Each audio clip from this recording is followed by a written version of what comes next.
I figured out a way for myself, not even thinking, like, you kind of just always assume the things you know other people know.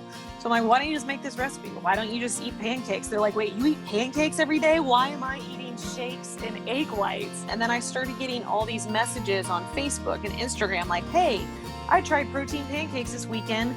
And then same thing. One person asked me, how much is it? And I was like, oh my God, I could sell this. This is it. Like, that was the big aha moment. The following is brought to you by Thryv, the end-to-end client experience platform that helps you get the job, manage the job, and get credit.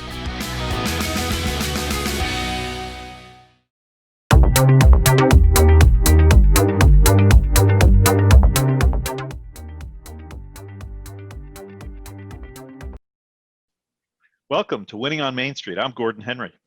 The American economy is driven by small business, local business people who want to work for themselves and build something successful. And today we're fortunate to be speaking with Ashley Drummonds, founder of ABS Protein Pancakes, who appeared on Shark Tank in season 7 and got a $120,000 investment from Damon John. Ashley will be appearing at the Thrive Connect 20 conference on November 10th and 11th. And we're fortunate she stopped by today to speak with us at Winning on Main Street. Welcome, Ashley. Hi, thank you for having me. Thanks for joining us. Great to have you here. So we're speaking to you today. You're, I guess it looks like working from home today, but you're based in Tampa, Florida. Is that right? Yeah, that's correct. It's nice and sunny out here. Okay, that's awesome. So we know you've had a really exciting journey in the fitness field and other things, fitness, food, wine. We're going to get into all that.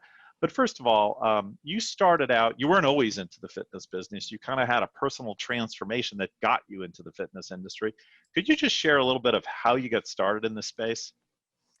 Yeah, definitely. I actually started as a personal trainer back in 2009, and I kind of got into it because I was going through what we all go through, a life transition. When I was about 19, 20, I was going through like quitting a job. I was going through a divorce. I was struggling with a lot of anxiety and panic attacks, like things that are big transitional opportunities, like I like to think in life. And I was really just having a hard time finding any kind of direction.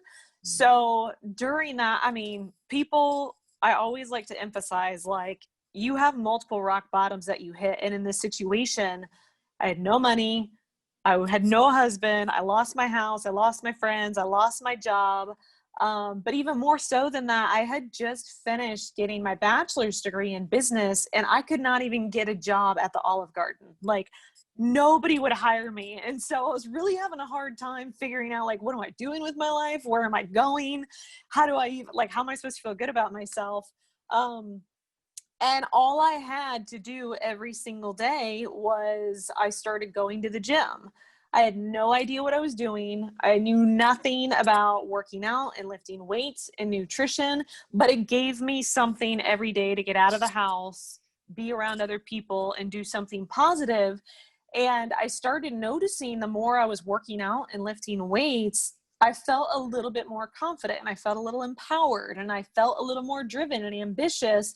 And to kind of fast forward, I did this for maybe 6 months or so before I really felt like I was getting back on my feet. Nothing had happened that changed in my external life.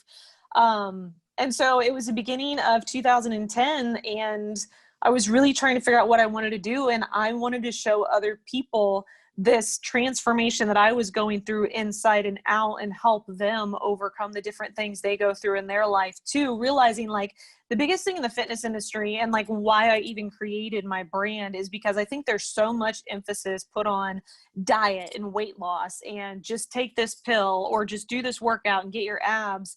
And it's about so much more than that. Like, you have to work with people on their mindset and the emotional component of what they're going through that's really going to make a lifestyle change. So that's what got me into the fitness and the personal training space about 10 years ago.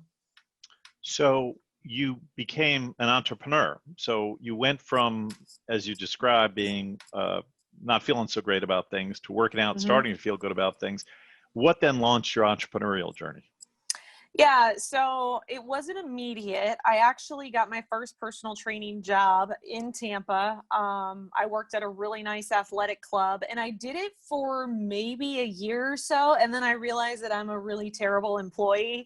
I don't do well with being told like where to be at what time. And it was so much more about sales than it was about actually connecting with people.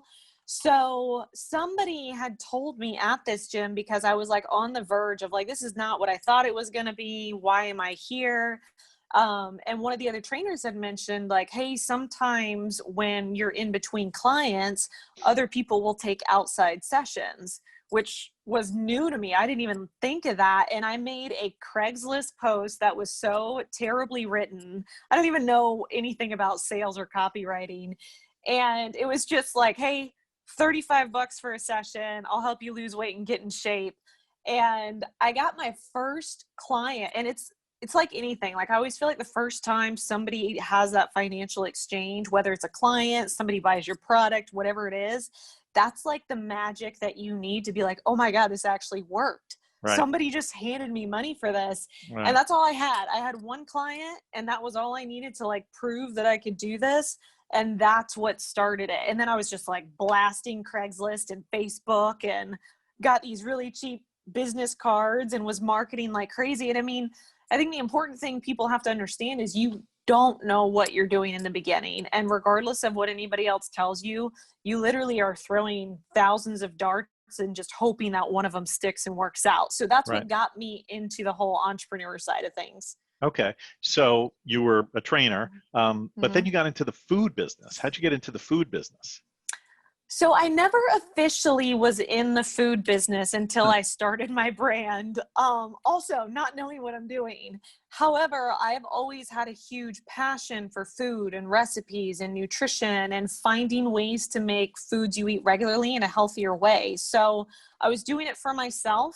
I don't do well with diet food. I like food too much. So I was making all these recipes for myself, like how can I eat dessert every day and still like have it be healthy? How can I eat breakfast? Like all these things. And one day, again, about 4 years later, trying to figure out like, I want to do something bigger. I want to help more people. I was brainstorming like what I could turn into an actual product that would make a difference in people's lives. And one of the things I noticed with my clients that they struggled with is their nutrition. They always, quote unquote, fell off track because they felt like it was 6 days a week, super hardcore dieting, and then one day of just a cheat meal all day long. And then they'd get back on it on Monday, but that's not sustainable. It's not healthy. It's not good for your hormones and all those things. So I figured out a way for myself, not even thinking, like you kind of just always assume the things you know other people know. So I'm like, why don't you just make this recipe? Why don't you just eat pancakes? They're like, wait, you eat pancakes every day? Why am I eating shakes and egg whites? So I ended up just packaging it in little, I was making the recipes because it's a dry mix and I put it in little Ziploc bags and I started giving them to my clients and like, here, put this with one egg and some water, make it in the morning, try it. Tell me if you like it. If you do, then I'll make you a bigger batch. And very quickly, people had their friends and family trying it with them. And then I started getting all these messages on Facebook and Instagram like, hey, I tried protein pancakes this weekend. And then same thing. One person asked me, how much is it? And I was like, oh my God, I could sell this. This is it. Like that was the big aha moment, is realizing that this one recipe that I was using for myself, so many other people were staying full for hours. They ate it every day, didn't feel like they were having to deprive themselves. So I just used that as my momentum and then just research like crazy. Like Google is the biggest resource, and it started like I had no idea how you even started doing it. So I was Googling things like how to start your own supplement company, but it's technically not a supplement. How did Betty Crocker get started? How did Duncan Hines? I mean, these are the things you Google to figure out. And somewhere somebody's got a story that'll tell you how to do it. It's just breaking down those steps and following the paths that show up with it. So that's literally how I got into the food business, of just running with this idea. Okay. So you started ABS Protein Pancakes. When did you actually start ABS Protein Pancakes? Was that 2001? 2014. Started it in my 2014. kitchen. Yep. Okay. All right. And then you begin to sell it as you described, and then hmm you apply to get on Shark Tank, and you actually get on Shark Tank. How long between when you started ABS Protein Pancakes do you get on Shark Tank? I started in July of 2014. In September of 2014, I applied, Okay. not expecting anybody to take me seriously. Right. I got a call back in February of 2015. Yeah. So about 6 months later, Mm-hmm. and then I filmed June of 2015. So the whole thing was almost a year of Year. just the preparation, and then it Uh-huh. didn't air until the following January, so 2016. So we're 18 months. talking like, yeah, year and a half of planning and prepping while trying to figure out what the heck I'm doing. Yeah. Okay. So at the time you went on the show, before we get into exactly what happened on the show, how big was the Mhm. business? Do you remember about how big you were then? Did you have, like sales volume? Yeah, by the time I filmed, so not quite at a full year, I had sold a little over $100,000 in pancakes. So first year Okay. in business, I hit six figures. Yeah. Okay. Yeah, that's great. So, because that's always their favorite question is tell us about Yep. your sales. And somebody walks on and says, well, we're pre-revenue. It never looks too good. So the fact you had really been out there and proven the model, that's great. Yep. So you go into the tank. First of all, what was that like? Was it scary? Were you nervous? How was the experience? I was very excited. I Hmm. was very intimidated. I was scared, but not for the reasons most people thought. I was scared because they're constantly giving you feedback that you might not walk out there. I'm talking like down to 3 minutes before you walk out of, hey, we don't know, because if this entrepreneur before you runs too long, we won't have time for you. So I was more scared, thinking like, hurry up, person before me. Like, I'm trying to go. I want my turn. So I was scared of that. I was really scared that I was gonna mess up on my pitch, because you only get one take. You don't get redos, which a lot of people see this on the episodes. People Hmm. start getting like stressed out. So that was my main thing. I was like, if I can go, if I get my turn, and if I get through my pitch, everything else is golden. Like, I have no problem in negotiation. I have no Right. problem in discussion, all of those things.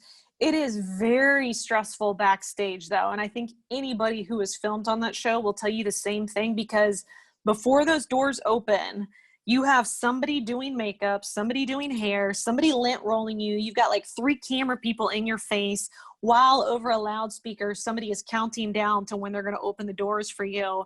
And then you're like, wait, what was my pitch? What am I going to do? I don't even remember what I was supposed to say, all while knowing like the sharks don't know a thing about you. So, I mean, Right. this is your 30 seconds of like, you Seconds. either nail it or you don't. So yeah, Right. it's very stressful, very exciting, and also very scary. Right. Right. So you get an investment from Damon John. What was the what did you ask for? How much money did you ask for, and what percentage of the company? And did you negotiate? I originally asked 120,000 for 40%. Hmm. The first offer I got was from Robert for 120,000 at 50%, and I said no. Hmm. So I countered him for 45. He Hmm. countered me back for 49. I was so close to taking it, and then Damon came in at the last minute and offered 42%. So that was the deal, 120,000 at 42%. We did a handshake deal. We didn't negotiate after that, and walked off set, and then reality hit. That's awesome. Well, we're going to get into what happened next in just a minute. But before I go to a quick break, I've heard there's this Shark Tank kind of network of other people Mhm. who've been funded. Are you in touch with other winners from Shark Tank? Is there kind of a community of Shark Tank winners? Yes, we do have a private community for everybody that's been on Shark Tank, because we signed so many confidentiality agreements Right. to not talk about certain things Yeah. publicly. So we do have this group that's safe for all of us to talk about things, because when you go through something like, especially a year and a half long process, you need other people who have been through the experience, who you can reach out to and be like, hey, did this happen to you? What do I do when this happens? Did you get this email? So yeah, there is a community. That's cool. We're going to come back in just a minute. We're going to take a quick commercial break, and we're going to hear more about how Shark Tank affected Ashley Drummond's business and her life.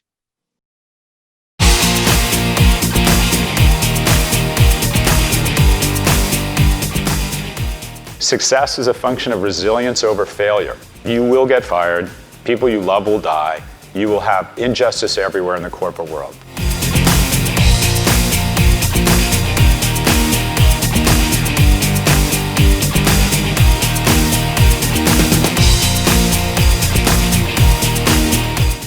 Your ability to dust up after you've been beamed in the face, get up and try again is the key to success. People think success looks like this. It doesn't, it looks like that.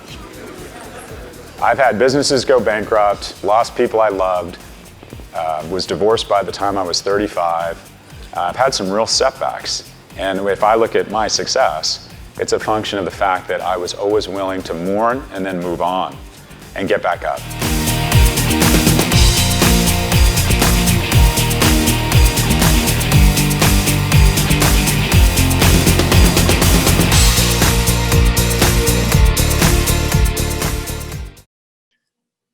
Okay, so we're back with Ashley Drummonds, and we're hearing the exciting story about how she got on Shark Tank and got a $120,000 investment from Damon John after a little bit of negotiation with Robert Herjavec. And I guess Damon got you at the last minute. Pretty cool. So, you know, people have this idea. They see you get this deal on Shark Tank, and they think, now you're a millionaire. You're a millionaire. You got it made, and you're living the easy life now just because you. What was it really like? That is not what happens, first of all. Yeah, you know, there was another interview that I did that they were asking a similar question because some entrepreneurs who have been on Shark Tank have completely removed any association because they had a very negative experience. I did not do that. I appreciate the opportunity and I'm very grateful for what it's done for me. For me, everybody has a different experience. No entrepreneur has the exact same thing, even if you have the same investor. It's totally different. So that's the first thing. Second thing is you then go through another very long due diligence process. So a lot of people think you get the deal, somebody hands you a check, this shark comes in and completely takes over and fixes all of your business problems.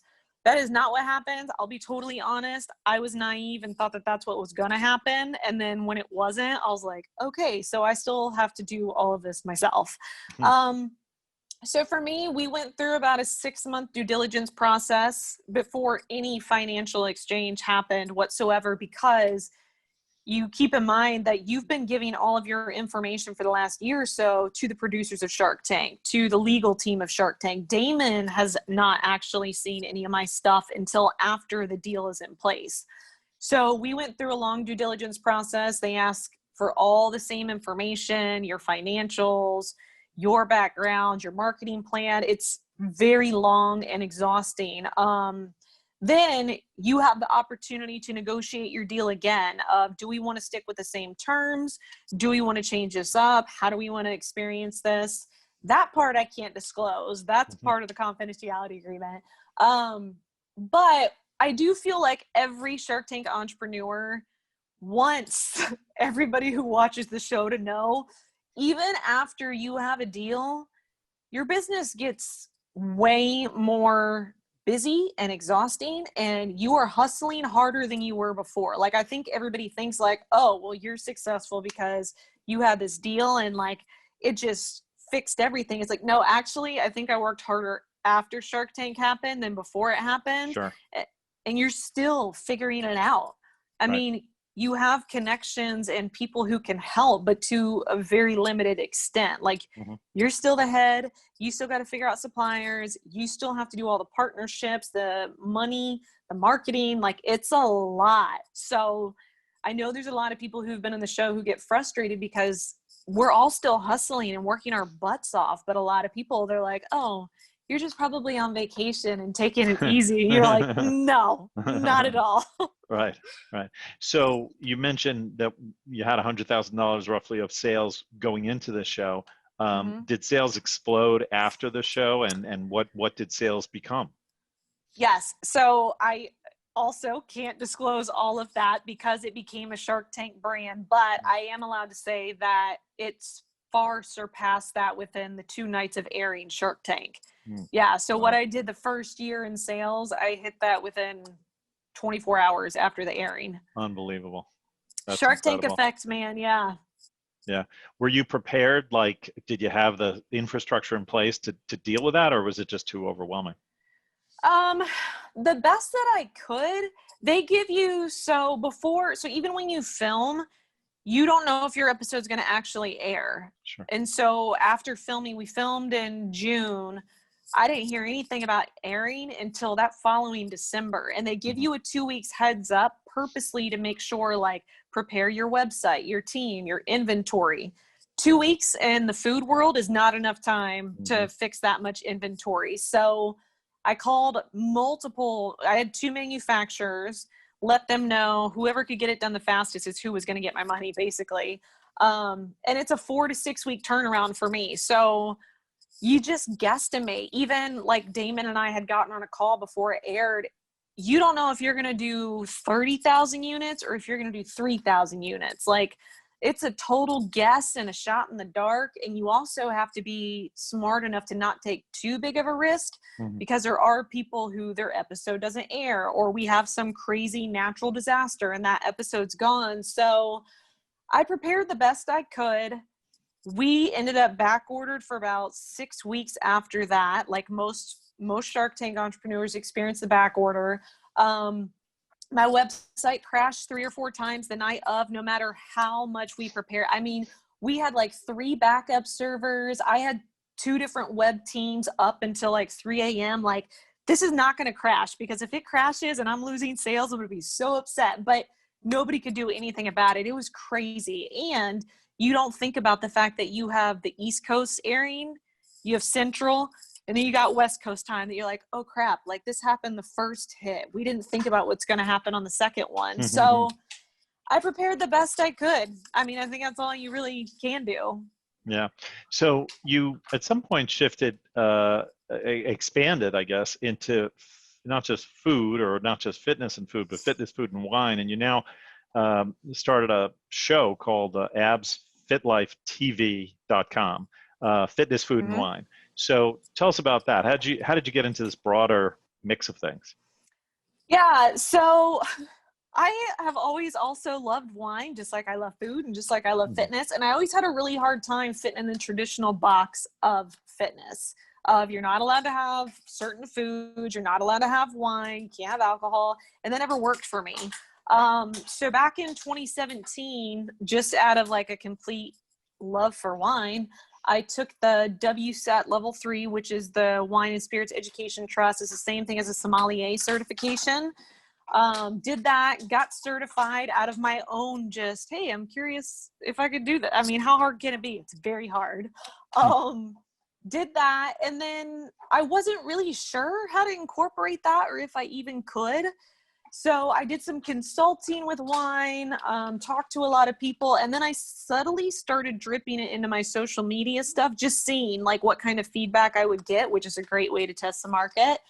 And I got really great feedback from a lot of people that really love it. And they're like, oh my God, workouts, pancakes, and wine. This is amazing. I love it. So I started doing, most of it's on the YouTube channel, and then actually, the website is being redone right now to incorporate more of it.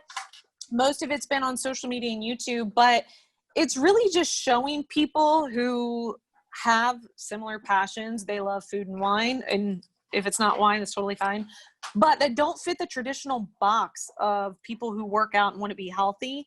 So we talk about all kinds of things, from wine recommendations, talk about the process of winemaking. There's workouts on there that can all be done at home. That's the fitness side of things with dumbbells. There's tons of recipes on there. So for me, I started that channel, one, selfishly, because I just love talking about those things. But also video stuff like this is one of my favorite ways to connect with people, just because it's so much more personal.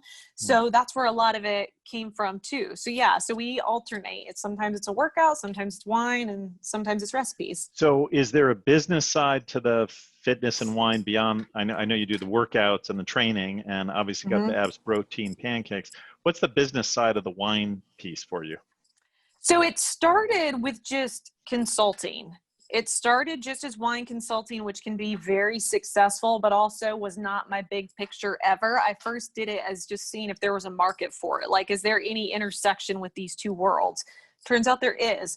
So from the business perspective of things, with rebranding the website to just not being just about pancakes, because that's been the hardest thing to get past, but really making it a community. So the community is just abs and helping people in all these different areas, with the goal of, now that we're introducing these things, we can also one day launch some sort of wine brand that fits this profile too. So that's more of the bigger vision with the business that we've been building out.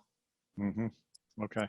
How's the business doing now? It's like 4 years later, right? It's post Shark Tank. Mm-hmm. Has it continued to grow? I know you probably can't tell us everything, but It's continued to grow. It's been a constant brick by brick process, like I think everybody has in business. And I mean, we have ups and downs too. So it continues to grow. This last year has been very interesting with pivoting because of COVID, just in general. Like, a lot of, like, some of my suppliers no longer exist. So that's been something to navigate and work around. But then also a lot of people aren't spending as much money. So it's been interesting this year. Like, I think my goal and most people's goals has been just to survive through 2020 and make it through COVID. So this has not been a year of growth as much as it's been like just maintaining and figuring out how to pivot through all of this. But prior to that, it's continued to grow. It's continued to be successful, and it's on its way. that's awesome. Are you still in touch with Damon John?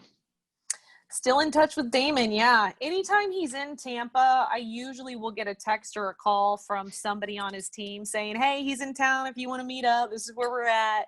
And then if there are any opportunities, because he's got multiple brands in his portfolio, but if there's anything that fits the fitness, nutrition, or wellness space, usually I'll get an email and they'll reach out to do some sort of business deal. Got it. So looking back on this journey you've taken since you were, I guess, 19, kind of when it started, the personal transformation, and here we are roughly a decade later. What would you say to your younger self looking back that, you should have done this, or you should have known this, or what tip would you have given to, or somebody like yourself at that age in terms of starting out on the next stage of your career? Oh man, that is a great question. Looking back, oh God, I was so lost when I first started out. I think myself and anybody who's at that stage, the very beginning, it's so scary, and you have no resiliency to anything because you don't know what you're doing.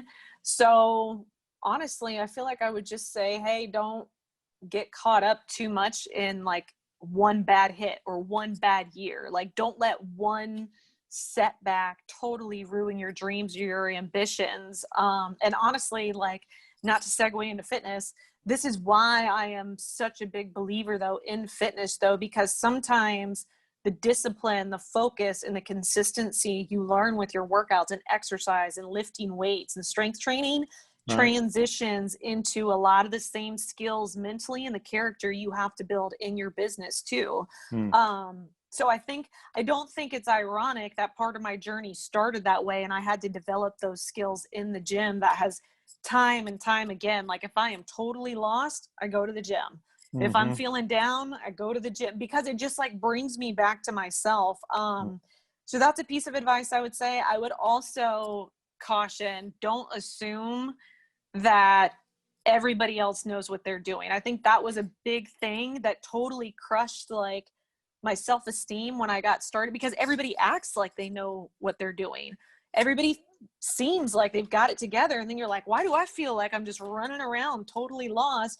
Don't assume that. Some people are just way better at faking it than you are, but just stick with it. Keep going. Trust yourself, because ultimately, I mean, I don't think success is determined by some skill or some lucky break. I think the biggest difference is just the people who don't stop trying. That's it. Right. Persistence. Yeah. Well, that's some great advice. Thank you, Ashley. That's really helpful. And, we have a lot of people who listen who are either entrepreneurs, would-be entrepreneurs, and I know they're going to appreciate those the heartfelt words of advice coming from somebody who's really been from, it sounds like quite a low point up to some real high points. So it's great stuff. Yeah. Well, thank you again for joining us today. And we're so excited. You're going to be speaking at Thrive Connect 20, which is our virtual conference in November, and speaking to a whole giant audience, of virtual audience of entrepreneurs out there. So, yeah, I'm super excited about that. Yeah, that's going to be awesome. So thank you again. We've been speaking with Ashley Drummonds, a Shark Tank winner, and who runs ABS Protein Pancakes and has a fitness food and wine business based out of Tampa. Thanks again for your time today. Thank you so much. I appreciate it. And thank you for listening today. If you enjoyed this program, please subscribe to our podcast and recommend it to a friend or fellow entrepreneur. And if you want to sign up for attending our virtual conference, Thrive Connect 20, go to Thrive, that's THRYV.com/connect. And tune in next episode for insights with other great entrepreneurs. For now, this is Gordon Henry signing off.